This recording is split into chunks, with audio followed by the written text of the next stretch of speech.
دین اسلام کے علاوہ کسی مذہب کی کوئی اصل نہیں ہے۔ دین اسلام کے علاوہ کو کل قیامت کے دن دھتکار دیا جائے گا، فَلَن يُقْبَلَ مِنْهُ وَهُوَ فِي الْآخِرَةِ مِنَ الْخَاسِرِينَ۔ اسلام امن و سلامتی کا درس دیتا ہے۔ اسلام نیک نیتی و سچائی کا مذہب ہے۔ اسلام انصاف کا درس دیتا ہے۔ لیکن ایک طرف اسلام کی یہ صداقت اور حقانیت ہے تو دوسری طرف اسلام پر سیاہ دھبا لگانے والے بھی پیدا ہوتے رہے اور اسلام پر طرح طرح کے الزامات عائد کیے۔ کبھی اسلام کو رجعت پسند تو کبھی تعصب پسند اور کبھی دہشت پسند تو کبھی شریعت کے لانے والے ہی کو مجنون و ساحر اور جادوگر کہا گیا۔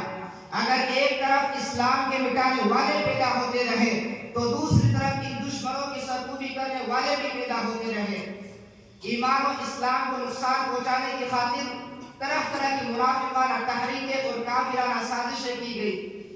جب بھی اسلام کو اپنے پاؤں تلے روجنے والے پیدا ہوتے رہے تو خدا نے ان کے ناپاک ارادوں کو مٹی میں ملانے والوں کو بھی پیدا کیا۔ آپ کو معلوم ہے کہ دین محمدی کو ابو جہل، ابو لہب، کفار مکہ اور دیگر کافروں نے خاکستر کرنا چاہا تو اللہ تعالیٰ نے عمر بن خطاب کو ایمان کی دولت سے مشرف کر کے دین اسلام کو تقویت بخشی۔ بلکہ باطل جب پوری طاقت کے ساتھ آیا تو حق بے سر و سامانی کے عالم میں جنگ بدر کی شکل میں واضح ہوا۔ بلکہ اس سے پہلے آئیے اور اسلامی تاریخ کا مطالعہ کریں تو معلوم ہوگا کہ باطل جب نمرود کی شکل میں آیا تو حق ابراہیم خلیل اللہ کی شکل میں آیا۔ باطل جب فرعون کی شکل میں آیا تو حق موسیٰ کلیم اللہ کی شکل میں آیا۔ باطل جب بنی اسرائیل کی شکل میں آیا تو حق عیسیٰ روح اللہ کی شکل میں آیا۔ باطل جب ابو جہل، ابو لہب، عتبہ بن ولید اور امیہ بن خلف کی شکل میں آیا تو حق جناب محمد رسول اللہ کی شکل میں آیا۔ باطل جب تاتاری کی شکل میں آیا تو حق امام ابن تیمیہ کی شکل میں آیا۔ باطل جب امودت کی شکل میں آیا تو حق شاہ ولی اللہ محدث دہلوی کی شکل میں آیا۔ باطل جب انگریز کی شکل میں آیا تو حق شاہ عبدالعزیز محدث دہلوی کی شکل میں آیا۔ باطل جب قادیانی کی شکل میں آیا تو حق عطا اللہ شاہ بخاری اور انور شاہ کشمیری کی شکل میں آیا۔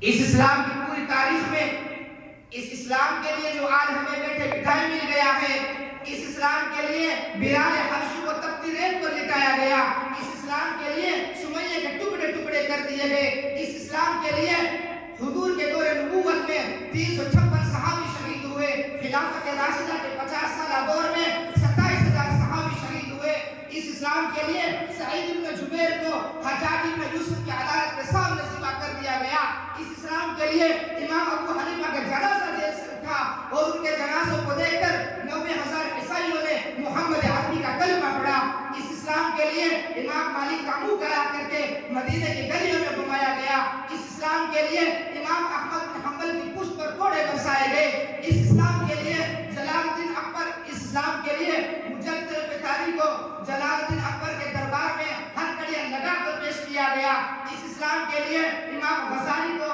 جنگلوں میں پھرایا گیا، اس اسلام کے لیے شاہ ولی اللہ کے انگوٹھے کاٹ دیے گئے، اس اسلام کے لیے شاہ عبدالعزیز کو اذیت پہنچائی گئی، اس اسلام کے لیے شاہ اسماعیل شریف کو بارہ کوٹ کی پہاڑیوں پر ذبح کیا گیا، اس اسلام کے لیے قاسم نانوتوی کو عمر قید کی سزا سنائی گئی، اس اسلام کے لیے رشید احمد گنگوہی کو اذیتیں پہنچائی گئی، اس اسلام کے لیے شیخ الہند مولانا محمود حسن دیوبندی کو مالٹا کے جزیرے میں بھیجا گیا۔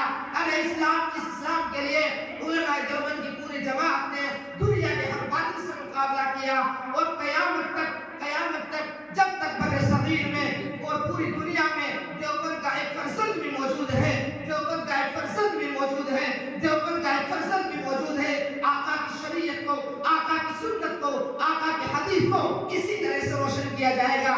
دنیا کا کوئی بدعتی، دنیا کا کوئی باطل دیوبند کے علماء کے کردار کو، ان کی کوششوں کو اور ان کی عظمتوں کو داغدار نہیں کر سکتا۔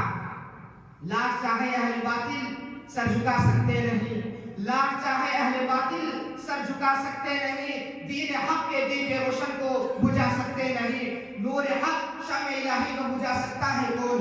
نور حق شمع الہی کو بجھا سکتا ہے کون؟ ارے جس کا حامی ہو خدا اس کو مٹا سکتا ہے کون؟